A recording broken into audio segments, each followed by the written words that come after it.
கோலம் செய் துங்கக் கரிமுகத்து தூமணிய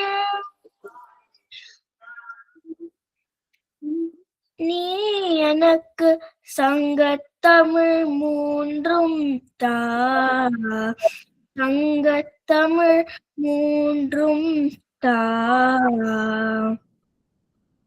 தெளிவு குருவின் திருமேனி காண்டல், தெளிவு குருவின் திருநாமம் செப்பல், தெளிவு குருவின் திருவார்த்தை கேட்டல், தெளிவு குருவுரு சிந்தித்தல் தானே. ஆய கலைகள் 64 ஏய உணர்விக்கும் என் அம்மை தூய உருப்பளிங்கு போல்வாள் என் உள்ளத்தினுள்ளே இருப்பள்ளிங்கு வராத இடர். நமஸ்காரம்.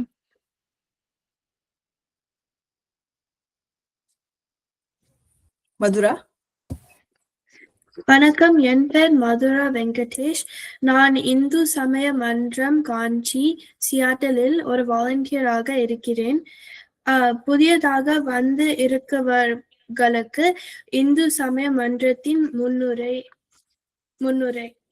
இந்து சமய மன்றம் காஞ்சி அமெரிக்கா என்பது மூலாம் நாய சர்வக்ஞ ஸ்ரீ காஞ்சி காமகோடி பீடத்தின் லாப நோக்கற்ற அமைப்பு. முதலில் 1972 ஆண்டில் மூலாம் நாய சர்வக்ஞ ஸ்ரீ காஞ்சி காமகோடி பீடத்தின் லாப நோக்கற்ற அமைப்பு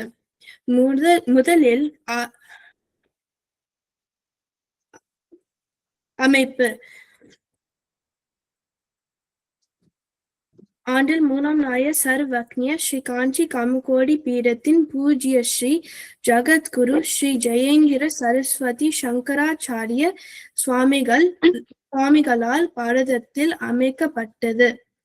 இதன் பணியை மேலும் விரிவுபடுத்துவதற்காக 2025 ஆண்டு அமெரிக்காவில் தொடங்கப்பட்டது. இந்து பக்தி மரபுகளை பாதுகாத்து ஊக்குவிப்பதன் பொருட்டு எவருடைய பின்புலத்தையும் கருதாமல் அனைவருக்கும் ஆன்மீக வளர்ச்சியை தொடர்ந்து வழங்குவதே இதன் நோக்கம். ஸ்ரீ காஞ்சி காமகோடி பீடத்தின் தற்போதைய பீடாதிபதி ஜகத்குரு பூஜ்ய ஸ்ரீ ஸ்ரீ சங்கர விஜயேந்திர சரஸ்வதி சுவாமிகள் அறம் செய்ய விரும்பு என்னும் ஔவையாரின் ஆத்திச்சுடி வாக்கை வழிகாட்டு கொள்கையாக இந்து சமய மன்றத்திற்கு அருளி உள்ளார்கள்.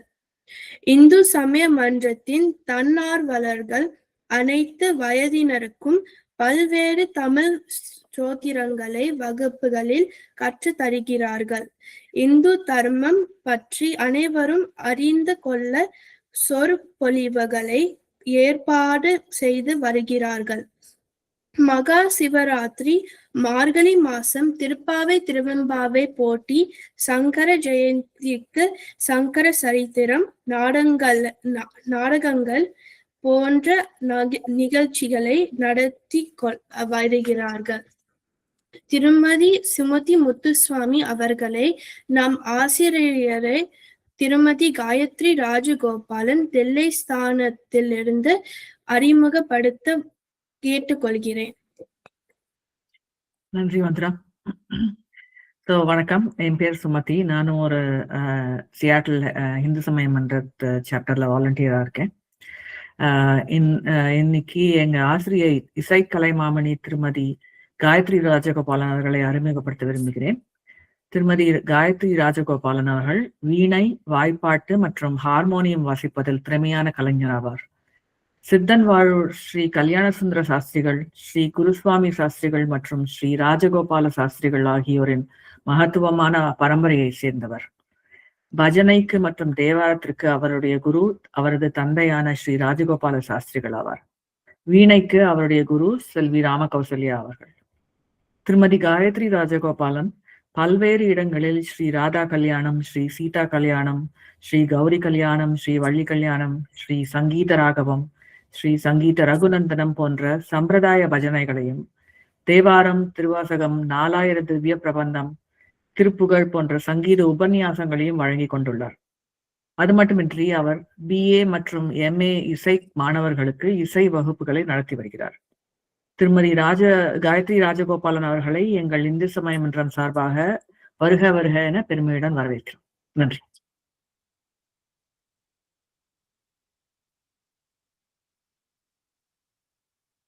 அர்ச்சனா ஆரம்பிச்சுக்கலாம் மாமி. திருச்சிற்றம்பலம். இதுல எல்லாருக்கும் பல பேர் புதுசா இருக்கும். தேவாரம் அப்படின்னா என்ன அப்படிங்கறதே புதுசாவே இருக்கும். சில பேருக்கு நிறைய பாடல்கள் கேட்டிருப்பேன், ஆனா ஹிஸ்டரி அப்படிங்கிறது தெரியாம இருந்திருக்கும். நான் என்னோட கிளாஸ் எப்படி அப்படின்னா, முதல்ல நம்ம திருஞான சம்பந்தர், திருநாவுக்கரசர், சுந்தரர் பெருமானுடைய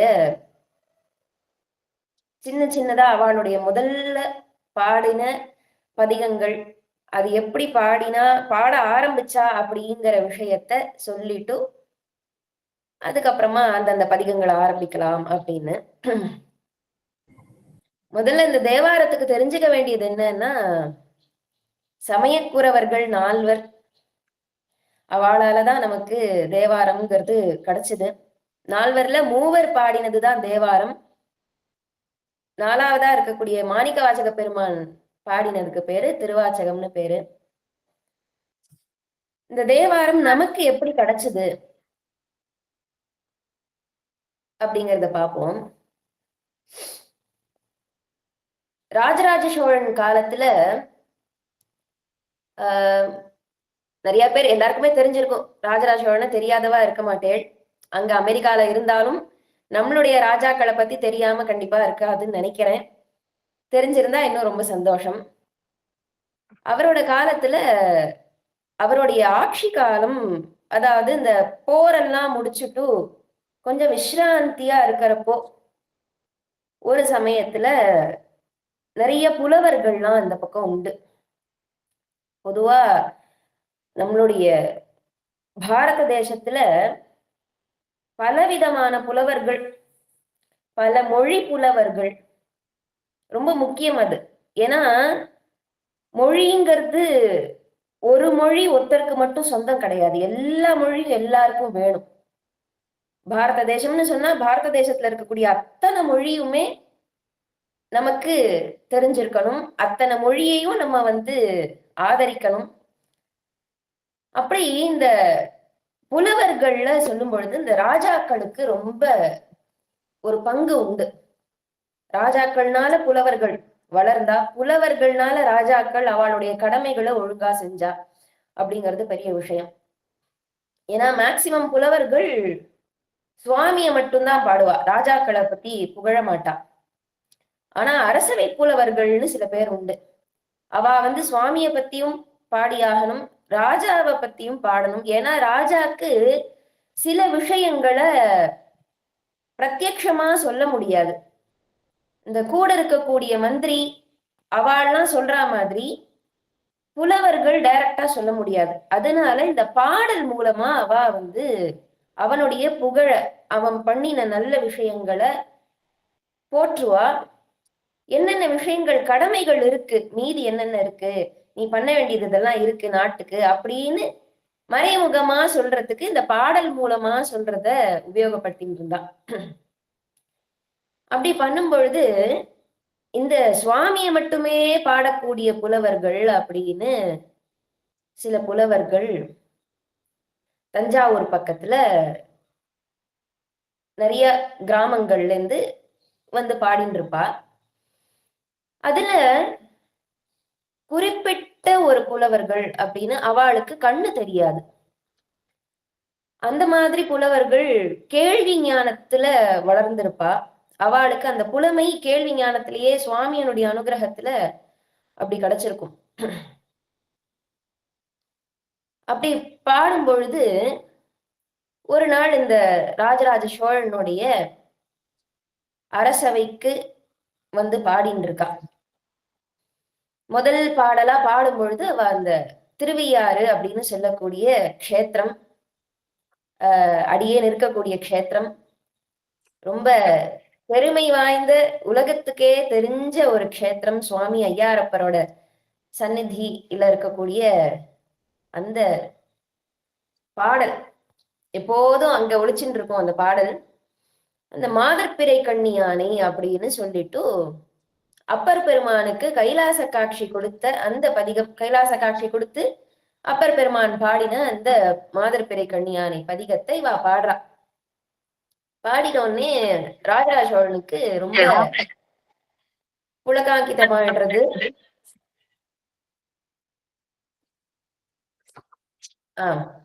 கண்ணுல இருந்து தார தாரையா ஜலம் வருது அந்த பாடலை கேட்டோடனே. நமக்கும் வரணும் அந்த மாதிரி. ஏன்னா ஒரு புலமை அப்படிங்கிறது சுவாமியினுடைய அனுகிரகத்தினால மட்டும்தான் கிடைக்கும், படிச்சதுனால மட்டும் கிடைக்காது. நம்ம இவ்வளவு படிச்சிட்டோம், அது எந்த லாங்குவேஜா வேணா இருக்கலாம், எதுல வேணா நம்ம வந்து கவிதை எழுத முடியும், பாடல் எழுத முடியும். ஆனா அந்த அடுத்தவா மனச தொடுற மாதிரியான ஒரு பாடல் அப்படிங்கிறது அது சுவாமியினுடைய அனுகிரகம் இருந்தா மட்டும்தான் வரும். அப்படி இந்த பாடல் பாட பாட பாட பாட ராஜராஜ சோழனுக்கு அந்த அரியாசனத்துல அமர்ந்திருக்க முடியல, உட்கார்ந்துருக்க முடியல. நேரா எழுந்து வந்துட்டா அந்த புலவர்கள் கிட்ட. இதெல்லாம் என்ன பாடல், இதெல்லாம் கேட்டதே இல்லையே நானு, நீங்க எல்லாம் எங்கேருந்து பாடுறீங்க, இந்த பாட்டை யாரு சொல்லி கொடுத்தா, என்ன ஏதுன்னு விசாரிக்கிறார். அப்போ இந்த புலவர்கள் சொல்றா, இந்த மாதிரி செவி வழி பாடல்கள் தான் இதெல்லாம் நமக்கு கிடைச்சிருக்கு, இதுக்கு பேர் தேவாரம்னு பேரு. இந்த மாதிரி திருஞான சம்பந்தர், திருநாவுக்கரசர், சுந்தரர் இவாள்லாம் எழுதியிருக்கா, செவி வழியா வந்த பாடல்கள் தான். ஆனா இதுல அவ எழுதின அந்த ஓலைகள்லாம் சிதம்பரத்துல இருக்குன்னு சொல்லி கேள்விப்பட்டிருக்கோம். இந்த முகலாய அரசர்களுடைய ஒரு ஆட்சி இருக்கும் பொழுது அவ கிட்டேந்து இந்த நம்மளுடைய தமிழை காப்பாத்தணுங்கிறதுக்காக இந்த ஓலைகள் எல்லாம் சுவாமி அங்க சிதம்பரத்துல பாதுகாத்து வைக்கிறதுக்காக அந்த மாதிரி வச்சிருக்கா எல்லாருமா அப்படின்னு சொல்லவே, இதெல்லாம் கிடைக்குமா, நம்ம போய் எடுக்க முடியுமா அப்படின்னு கேக்குறார் சோழராஜா. ஒரு ராஜா அப்படிங்கிறவன் இப்போ நம்ம எதுக்கு இந்த ஹிஸ்டரிய பத்தி பேசணும் அப்படின்னு சொன்னா, ஹிஸ்டரி கண்டிப்பா நமக்கு தெரியணும். அப்பதான் அவள்லாம் எவ்வளவு கஷ்டப்பட்டு நமக்கு இந்த பதிகங்கள் எல்லாம் கொண்டு கொடுத்துருக்கா அப்படிங்கிறது தெரியும். ஈஸியா கிடைக்கல நமக்கு எதுவுமே. நம்மளுடைய தேசம்தான், நம்ம தேசத்துல நமக்கு கிடைக்கிறதுக்கு உரிமை இல்லாம அவ்வளவு கஷ்டம் இன்னி பரியந்தம் இருக்கு. நமக்கு கிடைக்க வேண்டிய விஷயங்கள், நம்மளுடைய சமயத்துல நமக்கு கிடைக்க வேண்டிய விஷயங்கள்னு இன்னைக்குமே நம்ம வந்து நம்ம போராடி பண்ண வேண்டிய விஷயமா இருக்கு. அதனால வந்து இந்த ஹிஸ்டரி ரொம்ப முக்கியம் நம்ம தெரிஞ்சுக்கிறது. அதுல இந்த சோழராஜா இதை எப்படியாவது மீட்டு எடுக்கணும், இந்த பதிகங்களை எடுக்கணும், நம்ம பாடணும் அப்படிங்கிறது அந்த ஒரு விஷயத்துல நம்மளுடைய நமஸ்காரத்துக்குரிய நம்மளுடைய பெரியவா ஸ்ரீ பால பெரியவா நமக்கு இந்த மாதிரி ஒரு வாய்ப்பை கொடுத்திருக்கா. வெளிநாட்டுல இருந்தாலும் சந்தர்ப்ப சூழ்நிலையால வெளிநாட்டுக்கு போனவா எல்லாருக்கும் நம்மளுடைய சமயத்துல இருக்கக்கூடிய இந்த தமிழ் சேரணும் அப்படிங்கிற ஒரு விஷயத்த நமக்கெல்லாம் ராஜாவா இருக்கக்கூடிய நம்மளுடைய பெரியவா இந்த அனுகிரகம் பண்ணியிருக்கா. அவரோட அனுகிரகத்தினால இதை நம்ம வந்து நிறைய கண்டிப்பா தெரிஞ்சுட்டு நிறைய பாடணும். அப்படி இந்த ராஜா கேட்க சிதம்பரத்துல இருக்கு, நம்ம போய் முயற்சி பண்ணினா நமக்கு கிடைக்கும் அப்படின்னு சொல்றா. சோழராஜா உடனே தன்னுடைய படைகள் எல்லாரையும் அழைச்சிட்டு சிதம்பரத்துக்கு வந்தாச்சு. சிதம்பரத்துல வந்து தீட்சிதாள் தான் பூஜை. தீட்சிதா அப்படின்னு சொன்னா பொதுவா யாகம் பண்ணினவாளுக்கு தான், அக்னிஹோத்திரம் பண்றவாளுக்கு தான் தீட்சிதான்னு பேர் வரும். தீட்சிதர் அப்படிங்கிற அந்த பேர். ஆனா நம்மளுடைய சிதம்பரத்துல இருக்கக்கூடிய அந்த சுவாமிய பூஜை பண்ணக்கூடிய அந்தணர்களுக்கு தீட்சிதர்கள்னு பேர், தில்லைவாழ் அந்தணர்கள்னு அவளுக்கு பேரு. அந்த தீட்சிதா கிட்ட இந்த மாதிரி இருக்காமே, ஏடெல்லாம் இருக்காமே, பதிகங்கள் எழுதின ஏடெல்லாம் இருக்காமே, எனக்கு வந்து அதெல்லாம் வேணும், அந்த பாடல்கள் எல்லாம் மீட்டெடுக்கணும், அது எல்லாருக்கும் போய் சேரணும், மக்களுக்கு எல்லாம் போய் சேரணும், அதனால அதெல்லாம் எனக்கு எடுத்து கொடுங்கோ அப்படின்னு சொல்றார். இந்த தீக்ஷிதா என்ன பண்றா, பொதுவா இதுல வந்து ஒரு 2 வழக்கு இருக்கு. என்னன்னா, மெயினான வழக்கு தீக்ஷிதா தரல அப்படின்னு. ராஜா கேக்குறான், இவா தரல, இவா இவாளுக்கு தமிழுக்கும் இவாளுக்கும் ஆகாது, அதனால இவா வந்து தரல அப்படிங்கிற மாதிரியான ஒரு விஷயம் போறது. அப்படி கிடையாது. ஏன்னா ஒரு விஷயத்த, ஒரு பொக்கிஷத்தை ஒருத்தர்கிட்ட கொடுக்கறோம்னு சொன்னா அதுக்கு அவ தகுதியானவாளான்னு நம்ம முதல்ல பார்க்கணும். அது எந்த விஷயமா இருந்தாலும் அது ஒரு பொக்கிஷம் அப்படின்னு நம்ம நினைச்சிட்டோம்னா, அது ஒருத்தர்கிட்ட அவ கேட்கறா அப்படின்னா நம்மளா கொடுக்கும் பொழுதுமே யோசிச்சு கொடுக்கணும். இன்னொருத்தர் கேட்டு கொடுக்கணும் அப்படிங்கும் பொழுது ஒரு தடவைக்கு 100 தடவை யோசிச்சு நம்ம தரணும். அப்படி பண்ணும் பொழுது இவ வந்து ராஜாவ ஒரு சின்ன பரீட்சை வைக்கிறதுக்காக தர முடியாதுன்னு சொல்றா. அந்த எண்ணத்தை புரிஞ்சுக்கணும். ஏன்னா அந்த விஷயம் அவர்கிட்ட போயிடுச்சுன்னா அது பத்திரமா போய் மக்கள்கிட்ட சேரணுமே அப்படிங்கிற ஒரு கவலை இவாளுக்கு. அதனால இத வந்து 4 பெருமக்கள் வந்தா மட்டும்தான் தரணும்னு சொல்லியிருக்கா, அதுக்கு முன்னாடி தர முடியாது அப்படின்னு இவாள்லாம் சொல்லிட்டா தர முடியாது அப்படின்னு. ராஜாக்கு ஒரே வருத்தமா போயிடுது. என்ன பண்றதுன்னு தெரியலையே, நமக்கு இதெல்லாம் எப்படியாவது மக்கள்கிட்ட போய் சேர்க்கணுமே அப்படின்னு ஒரு கவலையில, அவ காலம்லாம் ரொம்ப முடிஞ்சு போயிடுது. 7ஆம் நூற்றாண்டுல வாழ்ந்தவா திருஞான சம்பந்தர். அவ அந்த நாயன்மார்களுடைய ஒரு நூற்றாண்டு அப்படிங்கும் பொழுதே அது 7ஆம் நூற்றாண்டுல இருந்து தொடங்கி வந்ததுனால ராஜாக்கு அவளை எப்படி அழைச்சிட்டு வருதுன்னு ஒரு கவலை வந்துடுத்து. ஆனா இவ தீர்மானமா சொல்லிட்டா, அவ வந்தா மட்டும்தான் இந்த ஏடுகள் எல்லாம் தர முடியும் அப்படின்னு. சிதம்பரத்துல ஒரு ரூம்ல, அறையில அங்க இருக்கு. ரொம்ப தமிழா பேசினா புரியுமா? ஓகே. சரின்னு ராஜா நான் 4 பெருமக்களோட வரேன் அப்படின்னு சொல்லிட்டு கிளம்பிடுறார். இவாளும் சரி ராஜா கேட்டிருக்கான் என்ன பண்றான்னு பாப்போன்னு வெயிட் பண்ணிட்டு இருக்கா தீக்ஷிதாளும். அப்போ கொஞ்ச நாள் கழிச்சு திருப்பி அதே மாதிரி இவனோட தஞ்சாவூர் படையே கிளம்பி சிதம்பரத்துக்கு வருது. வந்தா ராஜராஜ சோழன் நால்வர்களோட வரார் அப்படின்னு கோஷம் போட்டுட்டே வரா. தீக்ஷிதாளுக்குலாம் ஒண்ணுமே புரியல, என்னடா 4 வரா அப்படின்னு கோஷம் வேற வருது, என்ன பண்ணிருக்கான்னு தெரியலையே அப்படின்னு ஒரு எதிர்பார்ப்பு, ஒரு ஆவல் ஜாஸ்தியா போயிடுது, ஒரு ஆசை. வந்த பல்லாக்கு 4 பல்லாக்கு நிக்கிறது, திற போட்டிருக்கு பல்லாக்குல. பூர்ண கும்ப மரியாதையோட, ஏன்னா ராஜா வந்திருக்கான் இல்லையா, அவனுக்கே பூர்ண கும்ப மரியாதையை கொடுக்கணும். 2வது 4 ஆக்ஷன் வந்திருக்கான் அப்படின்னோடனே வாசல்ல வந்து நின்றுட்டு, வாங்க ராஜா, என்ன நீங்க வந்து 4 ஆக்ஷன் வந்திருக்கேளுங்கிறே, எங்க இருக்கா அவளை காண்பீங்கோ அப்படின்னவனே ஒரு பல்லாக்குல இருந்து திரைய விளக்குறா. அந்த ஸ்கிரீனை வந்து இது பண்ணி தள்ளி விடுறா. பார்த்தா உள்ள ஜெகஜோதியா 4 பெருமக்கள் விக்கிரக திருமேனியா இருக்கா உள்ள.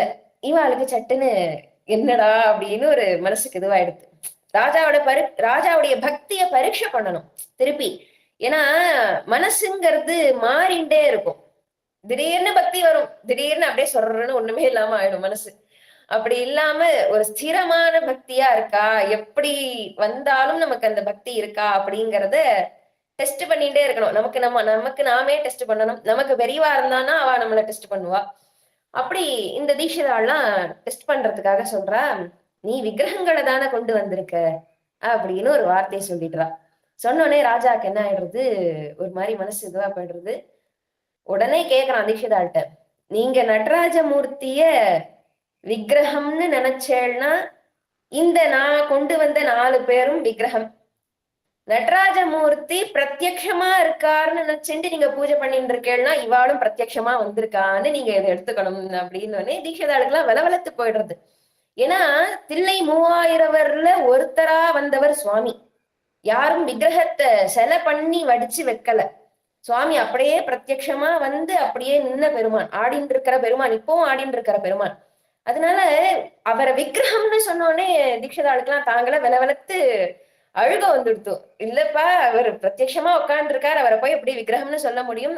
உன்னோட பக்தியை சோதிக்கிறதுக்காக தான் நாங்க இந்த மாதிரி கேள்வி கேட்டோம். அவசியம் அழைச்சிண்டு வா எல்லாரையும், இவாள்லாம் விக்கிரகம் இல்ல, இவாள்லாம் பிரத்யட்சமா நால்வர் பெருமக்கள் வந்திருக்கான்னு நாங்க நம்புறோம் அப்படின்னு சொல்லி உள்ள அழைச்சிண்டு வந்து அவளுக்கு பூஜை எல்லாம் பண்ணி, அப்புறமா அந்த பதிகங்கள்லாம் இருக்கக்கூடிய அந்த ஏடுகள்லாம் இருக்கக்கூடிய ரூமை திறந்து விடுறா. உள்ள போய் பாக்குற ராஜா ஒரு ஏடா எடுத்து பாக்குற, எல்லா பதிகங்களும் கிடைக்கிறது. அப்படி எடுத்துட்டு இருக்கறச்சே பல பதிகங்கள் கரைய ஆரம்பிச்சுடுத்து. அந்த ஏடுல வந்து பல வருஷ காலங்களா பூட்டியே வச்சதுனால, ஏன்னா அத யாருக்காவது தெரிஞ்சுட போறதே அப்படின்னே அவ திறக்காமையே வச்சிருந்தா. யாராவது ஒருத்தர் தீயவர் இருந்தா கூட அவளுக்கு தெரிஞ்சுடுத்துன்னா அத்தனையும் போயிடுமே அப்படிங்கிற ஒரு கவலையில இவ திறக்காமையே இருந்துட்டா. சுவாமியோட சித்தமும் அதுதான். அதனால பல ஏடுகள் போயிடுத்து, கரையான் பிடிச்சிருத்து. இவர் ஒரு பதிகமா பாட பாட இவருக்கு ரொம்ப புலகாங்கிதமா இருக்கு. இத்தனை ஒரு அற்புதமான பதிகங்கள் பாடல்கள் பலது இப்படி போயிடுத்தே, என்ன பண்றதுன்னு தெரியலையே, இவ்வளோ சிரமப்பட்டதுக்கு இத்தனை பதிகங்கள் கிடைக்காம போயிடுத்தே அப்படின்னு வருத்தப்படுறாரு. எப்போதுமே கிடைச்ச வஸ்துவை விட கிடைக்காம இருக்கிற வஸ்துக்கு நம்ம ஏங்குவோம். கிடைச்சிருத்தேன்னு சந்தோஷப்பட்டு இருக்கிற நேரத்துல ஒரு விஷயம் அதுலயே கிடைக்கல அப்படின்னா மனசு அது அங்கதான் போயிடும். கிடைச்சிருக்கேன்னு சந்தோஷப்படாது. இப்படி போயிடுத்தே, ஒரு நல்ல விஷயம் போயிடுத்தே அப்படின்னு ஏங்குவோம். அப்படி இந்த ராஜாவும் ஏங்குறச்சே சுவாமி அசரீரியா சொல்ற, இந்த காலத்துக்கு தேவையான பதிகங்கள், மக்களுக்கு தேவையான பதிகங்களை மட்டும் உனக்கு கொடுத்துருக்கோம், மத்ததெல்லாம் நான் எடுத்துட்டேன் அப்படின்னு சுவாமி அசரீரியா சொன்னோன்னே சரி சுவாமி சொல்லிட்டார் அப்படின்னு ஒரு திருப்தியோட அத்தனை ஏடுகளையும் எடுத்துட்டு வந்து திருமுறையா வகுக்கிறா. நம்பியாண்டார் நம்பி அப்படின்னு சொல்லிட்டு அந்த சரித்திரங்கள் பின்னாடி பார்ப்போம். திருமுறையா வகுக்கிறத எப்படி அப்படிங்கிறதையும் அதெல்லாம் நல்ல ஒரு செப்பேடா மாத்தி சுவாமி கிட்ட சிதம்பரத்துக்கிட்டையும் வச்சு திருவாரூர்லயும் தியாகராஜ பெருமான் கிட்ட வைக்கிறான். அந்த ஓலையெல்லாம் மாத்தி செப்பு ஏடுல எழுதுறா. ஒரு பாடலா செப்பு ஏடு எழுதி, ஏன்னா அப்பெல்லாம் பேப்பர் கிடையாது இல்லையா, அதனால ஏதாவது ஒரு சேஃப்டியான இதுல அழியாம இருக்கணுங்கிறதுனால அந்த ஓலையா இருக்கிறத செப்புல எழுதி சுவாமி கிட்ட பத்திரமா சேர்ப்பிச்சு திருமுறையா வகுக்கிறா. திருமுறையா வகுக்கிறதுல இந்த முதல் 3 திருமுறைய திருஞான சம்பந்தரோட பாடல்களா பதிகங்களா வகுக்கிறா. அடுத்த 3 திருமுறை அப்படிங்கிறது ஒரு ராமாயணத்துல ஒரு சுந்தரகாண்டம், பாலகாண்டம்னு சொல்ற மாதிரி அது ஒரு பகுதி, ஒரு பார்ட் அப்படின்னு கூட நம்ம வச்சுக்கலாம், ஒரு லெசன் அப்படின்னு கூட வச்சுக்கலாம். அதுல பதிகங்கள் இருக்கக்கூடியது. அதுல 12 திருமுறை அப்படின்னு வகுக்கிறா. 12 திருமுறையிலையும் ஒண்ணு ஒத்தத்தரோடது அப்படின்னு. அதுல ஆனா முதல் 3 திருமுறை திருஞான சம்பந்தரோடது, 4, 5, 6வது திருநாவுக்கரசரோடது, 7வது சுந்தரர் பெருமானோடது, 8வது திருவாச்சகம் மாணிக்க வாச்சக பெருமானோடது, 9வது திருமுறையில 9 அடியார்கள் பாடின பல பாடல்கள் வரும். 10வது திருமுறையா திருமந்திரம் அப்படின்னு திருமூலர் எழுதினது. நான் இது எல்லாமே உங்களுக்கு டேபிளா இருக்கு, நான் உங்களுக்கு அப்படியே போட்டோ எடுத்து அனுப்பி வைக்கிறேன். இதெல்லாம் அவசியமா தெரிஞ்சுக்கணும். தேவாரம் படிக்கிறதுக்கு முன்னாடி திருமுறைக்குள்ள தேவாரம் இருக்கு, திருமுறைனா என்ன, திருமுறையில என்னென்ன இருக்கு அப்படிங்கறது தெரிஞ்சுக்கணும். டேபிளாவே இருக்கு, நான் அனுப்பிச்சு வைக்கிறேன். 11வது திருமுறையில பல அடியார்கள் பாடினது. 12வது திருமுறை தான் பெரிய புராணம், சேக்கிழார் எழுதின பெரிய புராணம் அப்படிங்கிறத வகுத்து நமக்கு 12 திருமுறை அப்படின்னு சொல்லி, 12 திருமுறை தான் 12 திருமுறை. தமிழ்ல சொல்லும் பொழுது 12 அப்படின்னு சொல்ற வழக்கம் இருக்கு. 12 திருமுறை அப்படின்னு வகுக்கிறா. அதுல முதல் திருமுறை திருஞான சம்பந்தரோடது. ஏன் திருஞான சம்பந்தரோடதுதான் முதல்ல வைக்கிறா அப்படின்னா, அவர்தான் 3 வயசுல பதிகம் பாட ஆரம்பிச்சவர், சுவாமியினுடைய ஞானப்பாலை சாப்பிட்டு பாட ஆரம்பிச்சவர்ங்கிறதுனால அவரோட பதிகத்தை முதல் திருமுறையில வச்சிருக்கா. கேள்வி நிறைய எழும் நமக்கு மனசுல, ஏன் இவாளை முன்னாடி வச்சிருக்கா, நிறைய கேள்வி வரும். கேட்கலாம், தாராளமா, தப்பே கிடையாது. என்ன கேள்வி வந்தாலும் கேட்கலாம். மத்தவாளுக்குமே சொல்றேன், நம்ம சமயத்தை தெரிஞ்சுக்கணும்னு கேட்கிறவாளுக்கு தாராளமா நம்ம தெரிஞ்சுக்கணும். கண்டிப்பா விதண்டாவாதமா கேட்கிறவாளுக்கு நம்ம பதில் சொல்லணுங்கிற அவசியம் இல்லை. ஆனா நம்ம தெரிஞ்சுக்கணும். அவ கேட்கிற கேள்விகளுக்கும் நம்ம கிட்ட பதில் இருந்துடுத்துனா நம்ம தலை குனிய வேண்டிய அவசியம் கிடையாது. அதுக்கு நமக்கு பதில் ஒரு நிர்தாரணமா தெரியணும். சந்தேகம் நமக்கு இருக்கக்கூடாது. அதனால அந்த அளவுக்கு நிறைய கேள்விகள் நமக்கு மனசுல நிறைய வரும். வரதெல்லாம் நம்ம கேட்டு கேட்டு கேட்டு நமக்கே ஓரளவுக்கு மேல நமக்கே அதெல்லாம் புரிய ஆரம்பிக்கும். அவளே நமக்கு அனுகிரகம் பண்ணுவா. நம்ம அதுக்குள்ள ஒரு சைவத்துக்குள்ள வரோம் அப்படின்னு சொன்னா சுவாமியே அனுகிரகம் பண்ணுவார். நமக்கு வரக்கூடிய கேள்விகளுக்கு அவரே பதில் சொல்லுவார். அப்படி இந்த திருஞான சம்பந்தரோட முதல் பதிகத்தை பார்ப்போம். அவர் எப்படி பாட ஆரம்பிச்சார் அப்படின்னா, ஞானசம்பந்த பெருமான் சீர்காழி அப்படிங்கிற க்ஷேத்திரத்துல பிறக்கிறார். சீர்காழி அப்படிங்கிறது இங்க நம்ம தமிழ்நாட்டுல வைத்தீஸ்வரன் கோயிலுக்கு பக்கத்துல இருக்கு. வைத்தீஸ்வரன் கோயில் எல்லாருக்குமே தெரிஞ்ச ஒரு கோவிலா இருக்கும். அநேகமா அவசியம் அங்க இருக்கிறவா எல்லாரும் குழந்தைகளை கண்டிப்பா வருஷத்துல ஒரு தடவையாவது லீவு கிடைக்கிறப்ப இந்தியா கழிச்சுட்டு வாங்குவோம். இந்த மாதிரி கோவில்கள் எல்லாம் கண்டிப்பா காமிங்கும். கோவில் காமிச்சு வரலாறு சொல்லி அந்த கோவில்ல இருக்கக்கூடிய சைவ கோவிலா இருக்கட்டும், வைஷ்ணவ கோவிலா இருக்கட்டும், ரெண்டுமே நமக்கு ரெண்டு கண்ணு. சைவம் மட்டும் போறோம், வைஷ்ணவம் மட்டும் போறோம்னு வச்சுக்க முடியாது. ரெண்டுமே நமக்கு ரெண்டு கண்ணு. அதனால அழைச்சிட்டு இந்த கோவில்கள்லாம் காமிங்கும் கண்டிப்பா. அப்படி இந்த வைத்தீஸ்வரன் கோவிலுக்கு பக்கத்துல இருக்கக்கூடியது சீர்காழி அப்படின்னு பேரு. இந்த சீர்காழிக்கு பல பேர் இருக்கு. பிரம்மபுரம்னு பேர் இருக்கு, வேணுபுரம்னு பேர் இருக்கு, தோணிபுரம், நிறைய பெயர்கள் இருக்கு. அந்த சீர்காழியில பிறக்கிறார் திருஞான சம்பந்த பெருமான். சிவபாத ஹிருதயர் பகவதி அம்மையார்னு அவ அப்பா அம்மாக்கு பேரு. அப்போ அவ அந்த சிவபாத ஹிருதயருடைய காலத்துல சமண மதம் கொஞ்சம் ஜாஸ்தியா இருந்தது. அந்த சமண மதம் ஜாஸ்தியா இருக்கே, சைவ மதம் குறைஞ்சுட்டே போறதே, அந்த சைவ மதத்தினுடைய ஒரு தபஸ், அவ இருக்கக்கூடிய அந்த ஒரு தைரியம் குறைஞ்சுட்டே போறதே அப்படின்னு சுவாமி கிட்ட போய் பிரார்த்தனை பண்ணிட்டாராம் சிவபாத ஹிருதயர். சிவபாத ஹிருதயர்ங்கிறவர் திருஞான சம்பந்தருடைய அப்பா.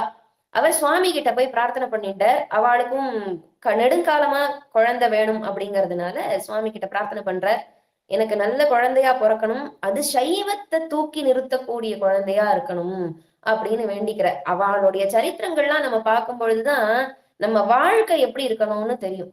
ஒரு சின்ன விஷயம் வேண்டுதல் அப்படிங்கும் போதே அந்த வேண்டுதல் எப்படி இருக்கணும் அப்படின்னு.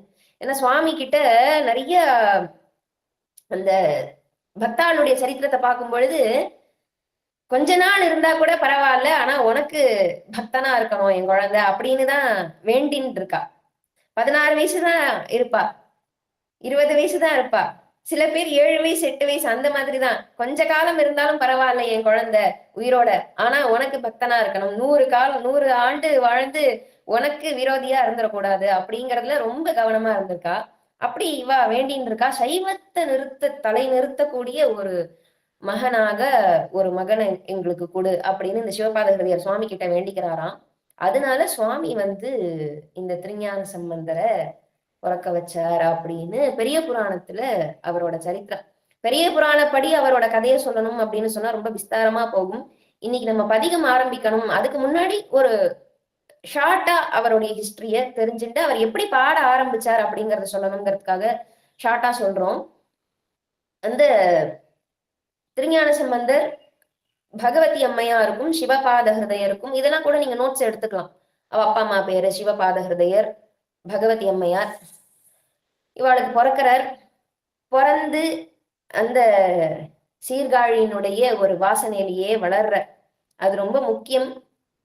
கண்டிப்பா எல்லாருக்குமே அந்த பாக்கியம் கிடைக்கணும்னு நான் பெரியவா கிட்டையும் சுவாமி கிட்டையும் வேண்டிக்கிறேன். ஏன்னா நம்ம நாட்டுல பிறந்துட்டு ஏதோ ஒரு சந்தர்ப்ப சூழ்நிலைக்காக எல்லாருமே வெளிநாட்டுல அங்க இருக்கக்கூடிய ஒரு சந்தர்ப்பமா இருக்கு.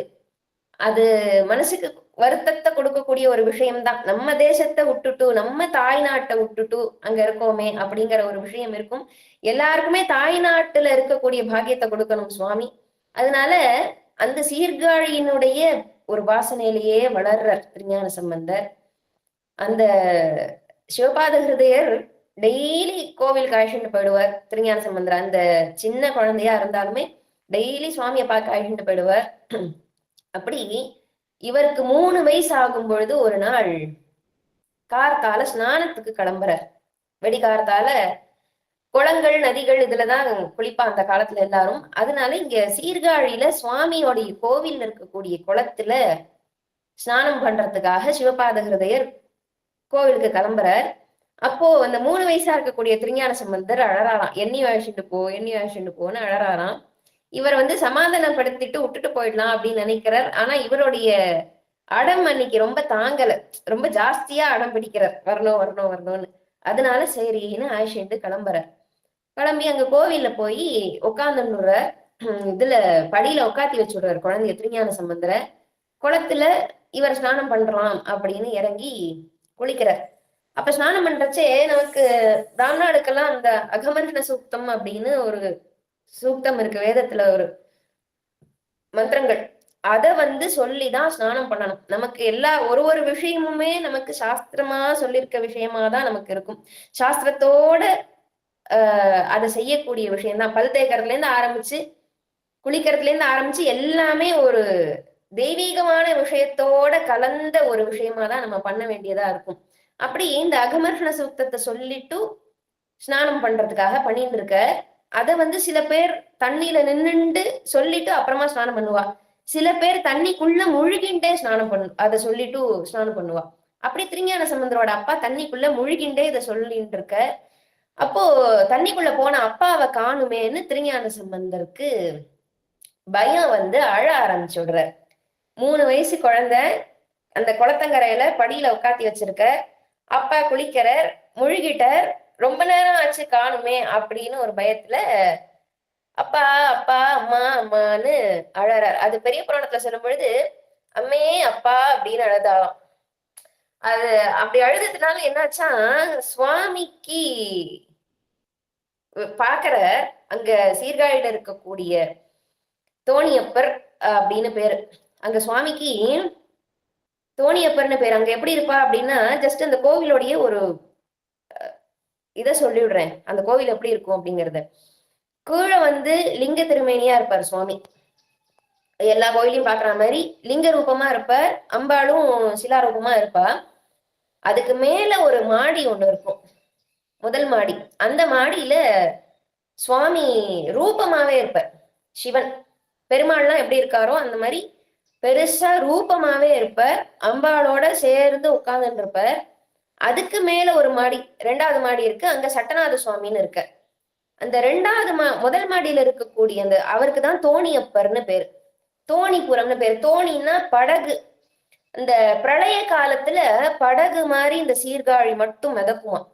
அது மட்டும் அழியாம அந்த தண்ணியில படகு மாதிரி மதக்கிறதுனால தோணிபுரம்னு பேரு அந்த ஊருக்கு. அந்த தோணிபுரத்துக்கு ராஜாவா இருக்கிறதுனால தோணியப்பர்னு பேர் அந்த சுவாமிக்கு. சுவாமி ரொம்ப அழகா இருப்பார். அந்த சுவாமி கிட்ட இருக்கக்கூடிய அம்பாளுக்கு பொறுக்கலையாம். குழந்தை ஞானசம்பந்த பெருமான் அழுத உடனே, அதுவும் அம்மே அப்பான்னு அந்த சின்ன பிஞ்சு குழந்தையினுடைய அந்த மழலை வாயினால அழுத உடனே அங்க இருக்கக்கூடிய அம்பாளுக்கு பொறுக்காம நேரா திருஞான சம்பந்தருக்கு பாலை கொடுக்கறாளாம். குழந்தை அழறது, பசிக்குதான் அழறது அப்படின்னு பாலை கொடுக்கறா. அம்பாளனுடைய அந்த ஞானப்பால் அப்படின்னு சொல்லக்கூடியதான அப்பேற்பட்ட ஒரு பாலை கொடுக்கறா ஞானசம்பந்தருக்கு. குழந்தையும் பாலை குடிச்சிட்டு அழறத நிறுத்திடுத்து. இவர் ஸ்நானம் பண்ணிட்டு அம்பாள் பாலை கொடுத்துட்டு போயிட்டா. சந்நிதிக்கு போய் உட்காந்துட்டா அம்பாள்.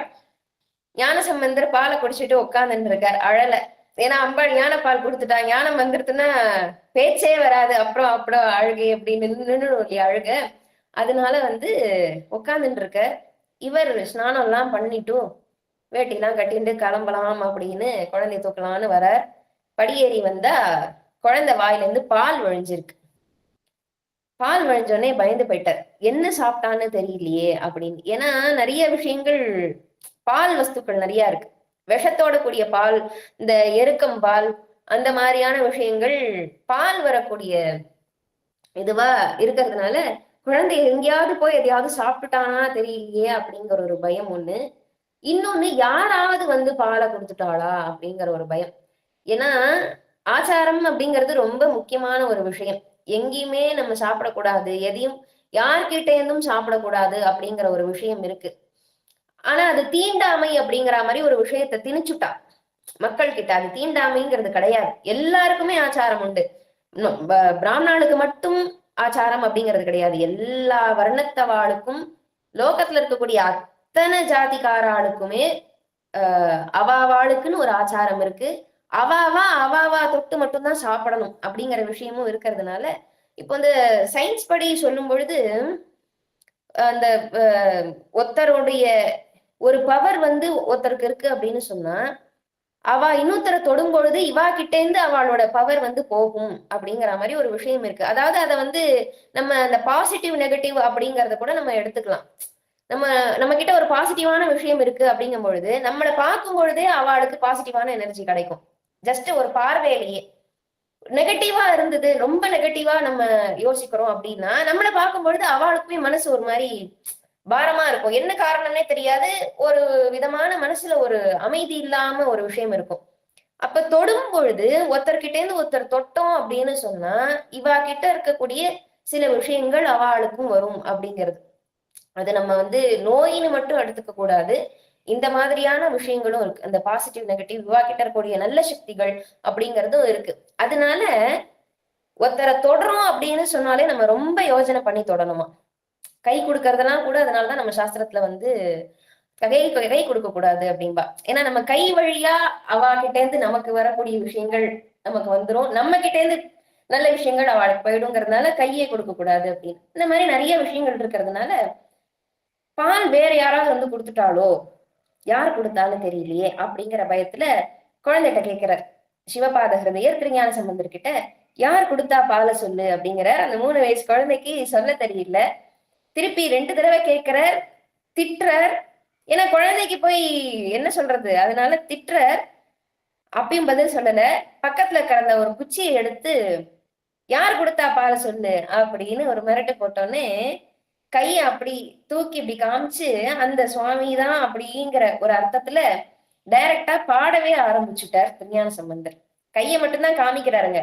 காமிச்சுட்டு தோடுடைய செவியன் விடை ஏறியோர் தூவன் மதிசூடி காடுடைய சுடலை பொடி பூசியன் உள்ளங்கவர் கள்வன் ஏடுடைய மலரான் முனை நாட்பணிந்தேத்த அருள் செய்த வீடுடைய பிரமாபுரமேவிய பெம்மானிவன் என்றே அப்படின்னு பாட ஆரம்பிச்சுடுறார் தமிழ்ல. இவருக்கு ஒண்ணுமே புரியல. ஞானசமுந்தருடைய அப்பாக்கு சிவபாத ஹிருதயருக்கு ஒண்ணுமே புரியல. என்னடா யாரு கொடுத்தான்னு கேட்டா கையை அங்க தூக்கி காமிக்கிறான், பாட்டு வேற பாடுறான் அப்படின்னு ஆச்சரியமா போயிடுறது. என்னன்னு கை காமிச்ச இடத்த பார்த்தா அந்த மாடியில உட்கார்ந்துட்டு இருக்காரு இல்லையா, ஃபர்ஸ்ட் மாடியில, அந்த சுவாமி அங்க இருக்க ரிஷப வாகனத்துல பிரத்யட்சமா அம்பாளோட ரிஷப வாகனத்துல உட்காந்துட்டு காட்சி தராராம். அத வந்து இவர் சிவபாத ஹிருதயருக்கு ஒரு இதுவாதான் தெரியறது, பிரத்யட்சமா தெரியல. ஆனா அங்க இருக்கார் அப்படிங்கிற ஒரு சூக்ஷ்மமான ஒரு உணர்வு மட்டும் அவருக்கு தெரியறது. அப்படியே தாரதாரையா கண்ணுல ஜலம் விட்டு சுவாமி நம்மளுடைய ஒரு வேண்டுதலை நிறைவேற்றிட்டார். ஏன்னா சைவத்தை தூக்கி தழைச்சு அது ஓங்க வைக்கிறதுக்காக ஒரு பிள்ளைய கொடுன்னு நம்ம வேண்டிட்டோமே, நல்லபடியா அப்படி ஒரு பிள்ளைய கொடுத்தாரே அப்படின்னு சொல்லி ரொம்ப சந்தோஷப்பட்டுண்ட. இந்த பதிகத்தை திருஞான சம்பந்த பெருமான் இப்படிதான் பாட ஆரம்பிச்சார். முதல்ல அவர் பாடின பதிகம், முதல்ல பாட ஆரம்பிச்ச ஒரு சூழல் இதுதான். ஒரு பதிகத்துக்குமே ஒரு சரித்திரம் உண்டு. அதுல சில க்ஷேத்திரத்துல போய் மட்டும் அந்த சுவாமியை பாடுறதுக்காக அந்த க்ஷேத்திரத்துக்கு போயிருப்பா. சில க்ஷேத்திரங்கள்ல ஒரு நிகழ்வு ஏதாவது நடந்திருக்கும், அதனால அந்த பதிகம் பாடியிருப்பா. அப்படி இந்த தோடுடைய செவியின் முதல் பதிகமா நமக்கு இந்த முதல் திருமுறையில ஆரம்பிக்கிறது திருஞான சம்பந்த பெருமான் இந்த மாதிரி அழுது சுவாமி வந்து அந்த ஞானப்பாலை கொடுத்து அதுக்கப்புறமா இவர் பாட ஆரம்பிக்கிறார். அதனாலதான் இவரை முதல் திருமுறையில இவரோட பாடல்களை வச்சிருக்கா. இருக்கிறதுலயே இவர் தான் குட்டி. 3 வயசுல பாட ஆரம்பிச்சவர் இவர் தான் குட்டி, மத்தவ எல்லாரும் கொஞ்சம் பெரியவா தான். அதனால இந்த முதல் பதிகத்துல இருந்து நம்ம ஆரம்பிப்போம். பாடல்கள் எப்படி அப்படின்னா, இந்த அகஸ்தியர் தேவார திரட்டு அப்படின்னு ஒண்ணு இருக்கு. அது என்னன்னா, சிவாலய முனிவர்னு ஒருத்தர் இந்த திருமுறை அதாவது தேவாரங்களை மட்டும் பாடுறது, திருவாச்சகங்கள்ல இருந்து இல்லாம இந்த 3 பேர் பாடின தேவாரங்களை மட்டும் முழுசா பாடுறதுக்கு அடங்கல் முறைன்னு பேர். நம்ம இந்த ஏகதின சுந்தரகாண்ட பாராயணம், ஏகதின நாராயணியம் எல்லாம் வாசிக்கிறோம் இல்லையா, அந்த மாதிரி முழுசா இத ஒரு நாள்ல பாடுறதுக்கு அடங்கல் முறைன்னு பேர். ஆனா இவாளோடது ரொம்ப நிறைய பதிகங்கள் இருக்கிறதுனால நம்ம சாப்பிடாம தூங்காம 24 மணி நேரமும் அப்படியே கான்சென்ட்ரேஷனா உட்கார்ந்து பாடினாலும் ஒரு நாள்ல முடிக்க முடியாது. இந்த சிவாலய முனிவர்னு ஒருத்தர், அவருக்கு ரொம்ப ஆசை இதை எப்படியாவது நம்ம சாதிச்சுடணும், பாடினடும் அப்படின்னு. ஏன்னா இதை பாடிட்டா நமக்கு அப்படியே கைலாச பதவி கிடைச்சிடும். அதனால பாடணும்னு ரொம்ப ஆசைப்பட்டு பிரயத்னப்படுறார். நிறைய நாள் பிரயத்னப்படுறார். என்ன பண்ணினாலும் அவரால் முடியல. அதனால சிதம்பரத்துக்கு போய் உட்கார்ந்துட்டு, எதுவா இருந்தாலும் நம்மளுடைய ஒரு சைவத்துக்கு கோவில்னு சொன்னா சிதம்பரம் தான். நம்ம அங்க போய் சுவாமி கிட்ட ஏதாவது வேணும், எனக்கு இது தெரியலன்னு சைவ சம்பந்தமா பக்தியா கேட்டோம்னா நிச்சயமா நமக்கு பதில் தருவார் சுவாமி சிதம்பரநாதரங்க. அதனால அங்க சுவாமி கிட்ட போய் உட்காந்து தபஸ் பண்றார், எனக்கு இந்த மாதிரி அடங்கல் முறையை பாராயணம் பண்ணணும் அப்படின்னு. போய் உட்காந்துக்கிறார். சுவாமி அசரீரியா கொஞ்ச நாள்ல சொல்றார், நீ பொதிகை மலையில அகஸ்தியர்கிட்ட போய் கேளு அப்படின்னு. இவரும் நேரா சிதம்பரத்துல இருந்து கிளம்பி பொதிகை மலைக்கு போய் அகஸ்தியரை குறிச்சு தபஸ் பண்றாரு. இன்னைக்குமே அகஸ்தியர்லாம் இருக்கா. நம்மளுமே தபஸ் எல்லாம் பண்ணினோம், அந்த அளவுக்கு ஒரு பக்தி வச்சு அவளெல்லாம் பார்க்கணும்னு ஆசைப்பட்டு நம்ம உட்கார்ந்தோம்னா நிச்சயமா நமக்கும் கண்ணுக்கு தெரியவா. அப்படி அவ தபஸ் பண்ற. பல காலங்கள் தபஸ் பண்ணதுக்கு அப்புறம் அகஸ்திய பெருமான் பிரத்யட்சமாறார். என்ன வேணும் உங்களுக்கு அப்படின்னு கேட்டோன்னே, இந்த மாதிரி அடங்கல் முறையை பாராயணம் பண்ணணும்னு ஆசைப்பட்டேன், பண்ண முடியல, அதனால சிதம்பரத்துக்கு போய் சுவாமி கிட்ட கேட்டேன், சுவாமி உங்களை பார்க்க சொன்னார், உங்கள்கிட்ட கேட்க சொன்னார் அப்படிங்கிறார். அப்படியா அப்படின்னு சொல்லிட்டு இந்த 3 பேர் சொன்ன ஒரே விஷயமா இருக்கக்கூடிய பதிகங்களை சேர்க்கிறார். 3 பேருமே ஒரே விஷயமா என்ன பதிகங்களை சொல்லியிருக்கா, என்ன பதிகங்களை பாடியிருக்கா அப்படிங்கறதெல்லாம் சேர்த்து 25 பதிகமா கோத்து கொடுக்கிறார் அகஸ்திய தேவார திருட்டு அப்படின்னு. அதுல முதல் 3 பாடல்கள் இவா 3 பேரும் பாடின முதல் பாட்டு. திருஞான சம்பந்தர் பாடின முதல் பாட்டு, திருநாவுக்கரசர் பாடின முதல் பாட்டு, சுந்தரர் பெருமான் பாடின முதல் பாட்டு தான் முதல் 3. அதுக்கப்புறம் இவா நமசிவாயத்தை பத்தி என்ன சொல்றா, திருநீரை பத்தி என்ன சொல்றா, பஞ்சாட்சர மந்திரம் அதுதான் நமசிவாயம், அந்த பஞ்சாட்சர மந்திரத்தை பத்தி என்ன சொல்றா அப்படிங்கறதெல்லாம் சேர்த்து அந்த பதிகங்கள் கோர்த்து அகஸ்தியர் தேவார திரட்டு அப்படின்னு கொடுக்கிற. இத பாடினாலே அந்த அடங்கல் முறையை பாராயணம் பண்ணினதுக்கு சமம், நீங்க இதை பண்ணுங்க. அந்த 25 பதிகங்களை கொடுக்குற. நம்ம இப்ப அந்த 25 பதிகங்களை பாடினோம்னா 2.5 மணி நேரம், பொதுவா ஒரு தோராயமா எக்ஸ்ட்ராவா கணக்கு போட்டா கூட 3 மணி நேரத்துல இருந்து 3.5 மணி நேரத்துக்குள்ள நம்ம பாடி முடிச்சுட முடியும். அவருக்கு ரொம்ப சந்தோஷமாகி அந்த அடங்கல் முறை, அகஸ்தியர் தேவார திரட்டோட அடங்கல் முறையை டெய்லி பாராயணம் பண்ணி கைலாசத்தை அடைஞ்சாருன்னு சரித்திரம். அதனால முக்கியமான பதிகங்கள், நம்ம முதல்ல தெரிஞ்சுக்க வேண்டிய பதிகங்களா இது இருக்கிறதுனால இந்த முறையில ஆரம்பிக்கலாம் அப்படின்னு எடுத்துட்டு இருக்கேன். அதனால இப்ப முதல் பதிகமா திருஞான சம்பந்தருடைய தோளுடைய செவியன். அதுக்கு முன்னாடி இந்த 4வர் துதி அப்படின்னு ஒண்ணு இருக்கு. திருஞான சம்பந்தர், திருநாவுக்கரசர், சுந்தரர், மாணிக்க வாசக பெருமானுடைய அவாளை பத்தின ஒரு துதி, அவாளை வணங்கக்கூடிய ஒரு துதி. எப்போதுமே தேவாரம் ஆரம்பிக்கிறதுக்கு முன்னாடி முதல்ல திருச்சிற்றம்பலம் சொல்லணும், சொல்லிட்டு இந்த 4வர் துதியை சொல்லணும்.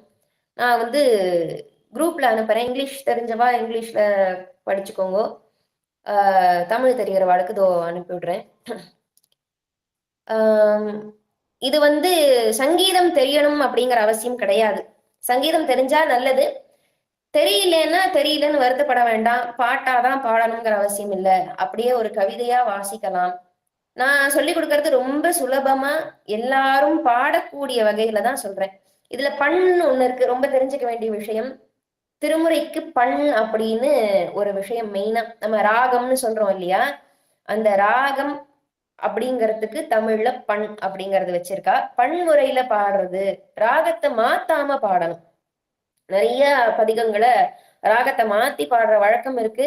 அதுவும் சில பேரோட கருத்து, ஏன்னா அவ பாடினது அப்படியே கிடைக்கல, அதுக்கப்புறம் வந்தவாதான் அத பண்ண கொடுத்துருக்கா அப்படிங்கறதுனால அதுலயும் சில கருத்துக்கள் இருக்கு. ஆனா அவ கொடுத்திருக்கிற பண்ணோட நம்ம பாடுறதுங்கிறது ஒரு வழிமுறை. நான் சொல்லி கொடுக்கறது பண்ணோட மட்டும்தான் நான் சொல்லி கொடுக்கறது. பண்ணுன்னா வேற எதுவும் இல்லை, ராகத்துக்கு தமிழ்ல பண் அப்படிங்கிறது பேரு.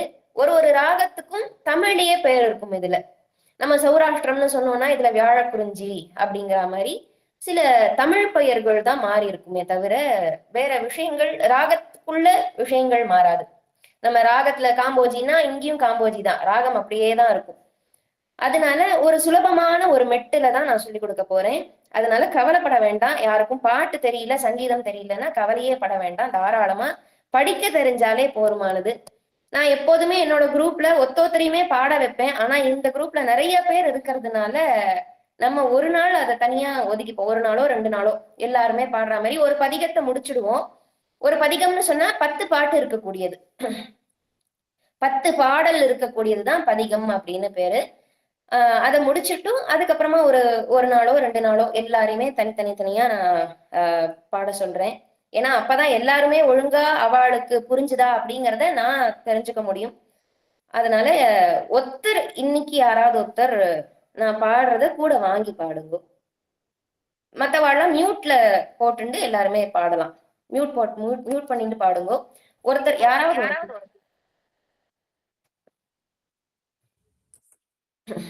யாரு பாடுறது?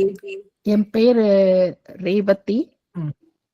ஆமா மாமி, நான் போறேன். நீங்க சொல்றத ரிப்பீட் பண்றேன். ஓகே. திருச்சிற்றம்பலம். திருச்சிற்றம்பலம்.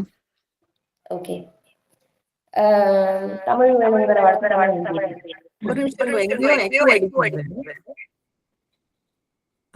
ரேவதி மாமி உங்க இது 2 இல்லையே, ஒண்ணுதான். காயத்ரி மாமி உங்களுக்கு? என்னோடது ஒண்ணுதான். ஓகே. சோ எக்கோ எல்லாருக்கும் எனக்கு. ஆமா ஆமா ஆமா. ஓகே. யாருக்காவது தெரியுமா? சொல்லு. Let's see.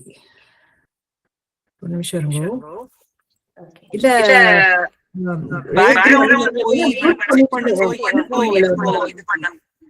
ஐ திங்க் எல்லாரும் ஒரு தடவை.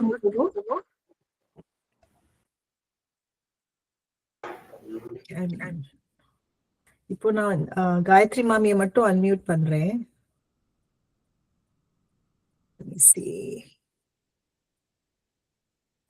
காயத்ரி மாமி அன்மியூட் பண்ணிக்க முடியுமா உங்களால? பண்ணிட்டேன். ஓகே, இப்போ ரேவதி மாமி அன்மியூட் பண்ணிக்கோங்க. இப்போ எப்படி இருக்கு? Okay okay okay. சோ என்னோட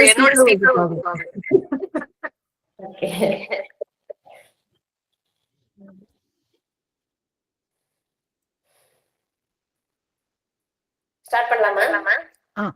எக்கோ வருது.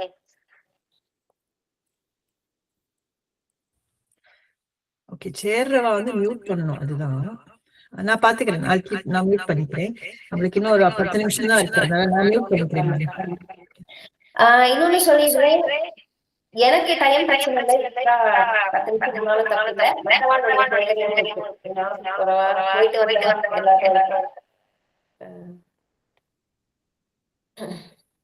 நமஸ்காரம்.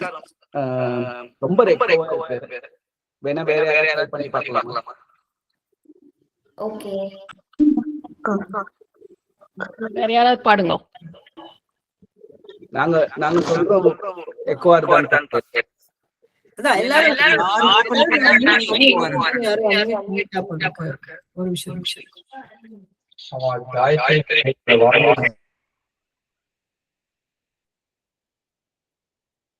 ஓகே, காயத்ரி மாமி நீங்க மட்டும் அன்மியூட் பண்ணுங்க. ஓகே ஓகே, இப்போ சிருஷ்டி ஹரி நீங்க அன்மியூட் பண்ணுங்க. இப்ப நாங்க பேசுறோம். இதா இப்ப சரியா இருக்கு. ஐ திங்க் ரேவதி மாமி அவங்களோட மைக்ல தான் ஏதோ இருக்குன்னு. சரி, ஓகே. நீங்க 2 பேரும். திருச்சிற்றம்பலம். திருச்சிற்றம்பலம். ஊழியர்கோன் வெப்பொழித்த